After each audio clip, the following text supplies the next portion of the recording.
So a lot of you are asking how I got started with Amazon and e-commerce. So today I'm going to tell that story from the beginning up until today.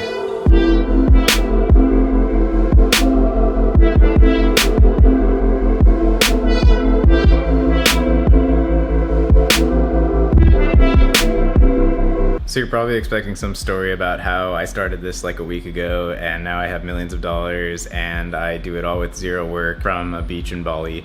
But there's actually a lot more to the story. This is not one of those channels. I'm always real with you, and I just want to share what this journey has truly been like and what it's like as I continue. So I started doing what I'm doing in the way it looks now almost 3 years ago. And when I say that, I mean talking about sourcing my own products under my own labels, selling on Amazon, that realm of things. But the truth is that my story with e-commerce actually started a few years before that. So my first real taste of entrepreneurship was reselling. So I was buying stuff on Craigslist locally, flipping it on eBay. And that was my first real side hustle. It was the first time I was making money on my own, and it was great. I did that for a few years. I think it's probably still viable today for those of you looking for like a side hustle just to build up some capital that you can then roll into something more scalable. I got to a point where I wanted to get into scalable things, but that was where I started, and that led to eventually importing. I started using AliExpress. I started continuing to sell on eBay, but instead of just buying one-off things on Craigslist, and this time period, by the way, I actually started the Craigslist stuff.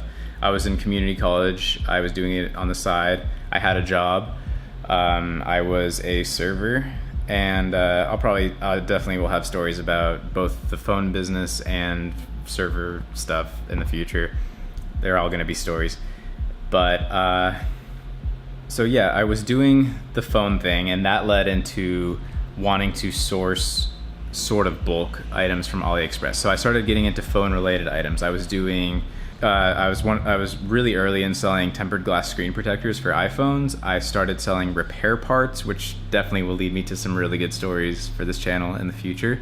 So yeah, I was buying like repair parts for iPhones, like LCDs and different replacement parts. And I was selling those both to individuals looking to repair their phone on their own and directly to repair shops, which have exploded. I mean, that was emerging at the time. So I was in the right place at the right time doing something that was taking off. Like I said, so the overall thing is that I got into this gradually. I did not just pop into it and the first thing I did exploded. I was doing little things, and then those little things grew into medium sort of importing things. But the big thing is that experience primed me for the real opportunity that was to come. So yeah, I recognized at that time that Amazon was taking off. Luckily, I had the awareness to realize that it was going to be huge, and it already was huge. I'm not saying I was like psychic. I just mean I saw it emerging, and I knew that I needed to shift my business from this little eBay stuff and really take advantage of Amazon. I had this idea of private label before people were even throwing around the term private label. Like when I was selling glass screen protectors on eBay, I would put up like a made up name as like my brand of screen protector. Like that was just an obvious thing to me. It wasn't so foreign for me to think that a product is really just a label in many cases. Like it doesn't mean there's a huge thing behind it. Don't take that as permission to make something really shitty that you just slapped together though. I'm just saying that I was aware that you could just create your own brand. I knew it was a thing. I knew just intuitively as an Amazon customer myself that, whoa, if you can just manage to get up there in the search results, if you can just get some reviews, all of that, you have it made. And I personally put it off for quite a while. I didn't get in nearly as early as I should have based on what I knew was happening. I was still in college, and I didn't have the resources to really go hard at it, but I just knew it. And luckily I still got in when I did, and with what money I had. And back then it was way more wide open than it is now. And truthfully, it was just a lot easier. Like you could find winning product very easily back then. Like it was tough not to. So yeah, my first real private label product launched on Amazon probably early-ish 2015. I was the maybe second or third brand seller of this item, and it was popular. It was an emerging trend. It still is. I mean, but back then it was so wide open that I started selling well right away. And maybe like, I don't know, I probably got up to close to $1,000 a day relatively quickly in sales revenue. But I was spending a lot on advertising, and it was really hard to have the cash flow to reorder as much as I need. I was constantly going out of stock all the time. So that ties back into a point I made before, is like, just because you're making a lot of profit on paper doesn't mean you have a lot of cash flow. So as you're growing, it can be really hard to actually have cash to invest into growth, because you need so much inventory and you need it to scale. So yeah, for that first year, 2015, it was honestly pretty rough. I would do really good for a bit, and then I would need to reorder, and I wouldn't have enough cash flow, and I'd go out of stock, and then I would worry if it was gonna bounce back.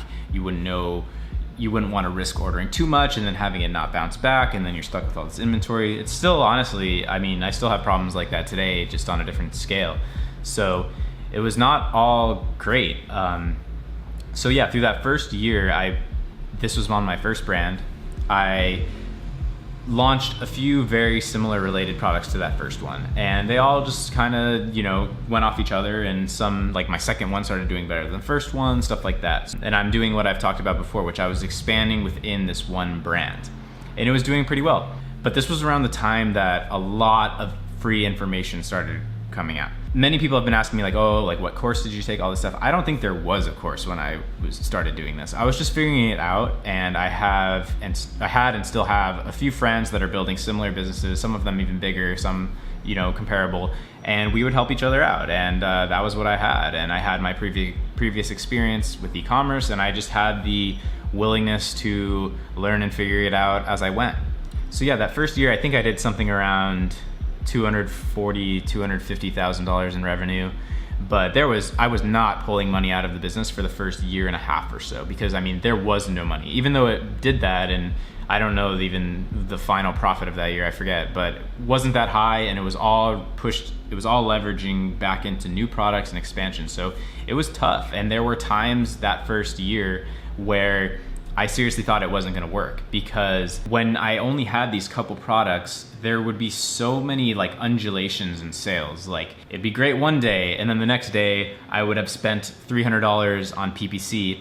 PPC is sponsored products, paid advertising, pay-per-click. I would spend $300 and my sales would be like $400, and they'd be like, holy shit, I've lost $100 today. Like, this is gonna be bad. Like, I need to figure out what I'm gonna do with my life. Yeah, so I got into this period around September, October, which it really started to dip and have those issues with PPC just not making sense. And I seriously thought it wasn't, I was really panicking. Now I know in retrospect that most products, at least that product, they just have cycles, And still, this time of year gets a little iffy. Like, my sales this month will really likely be less than last month. It's just how the cycles of the year go. And like, at that time, once it started picking up for Q4, and I was like, okay, there's still a lot of money to be made in Q4, like, this business works. At that time, I realized I really need to diversify my product line, so that as one is going up, another one's going down, one is doing terrible, hopefully this other one is doing really well. That was my goal at that time for 2016, was that in 2016 I wanted to expand and have different products, so that if one went to crap, it didn't matter. And I succeeded with that in 2016. So in early 2016, I launched the brand that I now talk about as the one with the real scale potential. Like, that's the one that I know could be gigantic. It could be way bigger than Amazon. It could be really, really, really big. And that's the one that I am trying to show what I'm working on to really push it to that next level, not just be this little thing that does well on Amazon, but how can I really scale this out? And so that was actually the second brand that I launched. So my most successful brand is my second brand. So there might be some sort of good tip in there, is that you need to keep going, So yeah, one thing I forgot to say is that first product, once everyone started teaching it and Amazon became the hot thing, that product that only had a couple competitors ended up getting flooded. And now today it only does okay. I've expanded it, and that's sort of my tier 2 brand. That one does good, but nothing crazy. yeah, it just got way over competitive. But the key thing is I used the money from that first one to get into something more risky in a way, because it required more investment up front. Like, you know, my first product I did with like $800 or whatever, which right now would be really difficult to do, but back then it was very doable. And the second one, I think my very first order was like well over 10 grand for my first order. And it's like, how many new sellers are getting into that? So even though right now it's considered a highly competitive niche, it's like there were not many big players in it because it wasn't for these small new sellers to get into. So I used that first money to get into something more with more potential, but also more risk and more difficulty, more expense, more everything. So and when I launched that second brand, the first product in that second brand, it actually took a few months to take off. You know, the reviews just trickled in, and like I was sorting out some issues with potential quality on it, and it didn't explode overnight, but over time that became the bulk of my business, and today it is the bulk of my business. But broadly, I really want to stress how not easy this was at times. There were serious cash flow issues. There were times where I thought the whole thing wasn't going to work, and there were times I had to take big risks financially and everything. You know, that it's just not something that's always that easy. But also do keep in mind is that since the beginning, I've been trying to aggressively scale. Like 2016, I did 5 times the sales that I did in 2015. And this year I should do double the sales I did last year. So if you are just trying to make a few grand on one product and go slowly, like that's much, much, much different than trying to push to the bitter end with your cash flow and everything like that to aggressively grow. That's just what I'm personally doing because I want to grow this business to a point where I could hopefully sell it for a life-changing amount of money. That's ultimately, I think, the goal for this e-commerce business. So yeah, 2016 was honestly the first really good year. 2015 was super hard. It was super cash flow problems, in and out of stock, not knowing, like some days it was amazing. I thought I was gonna be rich. Then some days I thought I was gonna be broke. It was just really hard. It was not easy to get started. A quick aside, one question I know I'm gonna get based on that rant is, do I think it's still possible to get into today, 2017? And I think super yes. It just depends what your goals are though. I think it's for sure harder than ever to build a really, really massive business from zero on Amazon. And not only is it hard, it's just that you have to realize it takes time. Like this is gonna be my third Q4 doing private label on Amazon. And it just takes time. You know, you have to keep rolling it back in and all of that. It's just not something that you can explode overnight unless you're coming at this with hundreds of thousands of dollars to dump in, then you can probably give it a pretty good shot. But that's not the case for most of us. So you just have to give it time. You have to build and gradually and, you know, just keep going back into it and keep going at a pace that you can manage, because it can get out of control with cash flow, and growing can be tough because of cash flow. So yeah, 2016 was the first year that I was like, damn, this is really going nicely, because I got into that rhythm where I had some products might start doing poorly and I didn't care because another one was doing great, and it just was going way more smoothly. Like I wouldn't have those days where I felt like I was losing money and the whole thing was going to shit. That stopped happening for the most part in 2016. And then Q4 came in 2016, and in the single period of November 21st to December 21st, I did $470,000 in sales. So that was amazing, and that's why now I leverage a ton towards Q4. So I'm hoping this one's gonna be absolutely insane. And this year overall, just throughout the normal part of the year, has been even more consistent because now I have more brands, more products. Some die, some take off. I don't care. I can take that risk. I can absorb that risk with my successful products, if that makes sense. So I can push harder than a new seller because they need that one product to work. But see, I don't, which is an advantage of being in sooner. And I do think that just being established is honestly one of the biggest advantages I have at this point. So, but again, people thought it was too late when I started. So if you think it's too late now, it's gonna be really more too late in another 3 years. So I still think you should get in now. If you're at all interested in this business, now would be the time. And just to add to that, with all of like the review changes a year ago, like you can no longer give away product for a review, that scares away a lot of people, because a lot of people don't want to put in the work. You know, a lot of people don't want to do something that's hard. So it being harder is good if you can actually do the shit. If you can do it, a lot of people aren't gonna do it. So I've actually found that the marketplace has sort of calmed down in the past year, personally. So also in the beginning, when I had 1, 2, 3 products, I was literally receiving them to our studio apartment, putting on the FN SKU labels, the little barcodes on every product, putting a label on a sticker to brand it, doing all that in the apartment, getting it filthy, having UPS run up the stairs and me load up my little old car to take them to the post office. So it was scrappy. It was really scrappy. And then that evolved. Eventually I actually had a small warehouse / office, and then the place was a total fucking dump. I mean, it was shit. I have some clips of it, because even back then I was thinking I should start this and I never did. So maybe eventually I'll do a video talking about it more and actually cut this in.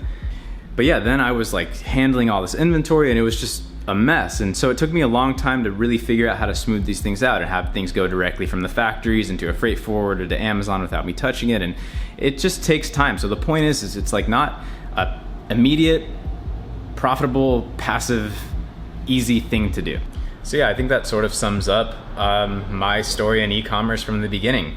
The broader point I would make is it might not be your first thing that takes off, but see, the fact that I was screwing around on eBay and Craigslist and all of that for years, that put me in a position to succeed in this. So no matter what, you win. Even if you don't win financially right away, or you just have a small win, the fact that you are learning and expanding will always put you in a better position for the next thing. I now feel in better position for whatever I'm starting now, you know? Like you just continue to learn and be exposed to things in this internet business world, and you mature through it and you are always better off the next time. So just be willing to learn and figure some stuff out. You have to figure some stuff out on your own. There's a lot of info out there, but on some level, trust yourself and learn and give it a shot, and know you could lose and know you could win, and that's the game. All right, so I feel like I talked a lot. I really hope this doesn't turn into another ridiculously long video. I just get going and they get long. Already hit 500 subscribers, absolutely amazing. I literally thank every single one of you. If you like what I'm doing, leave a comment. I'm gonna get to everybody. Let me know what I should make more of. Subscribe if you're interested in this. And I hate to be the guy to ask, but all that stuff, like, share, you know, that really helps. And I'm really trying to get that out there. So if you can share this in any way, hit the like, help me spread it. Really appreciate it.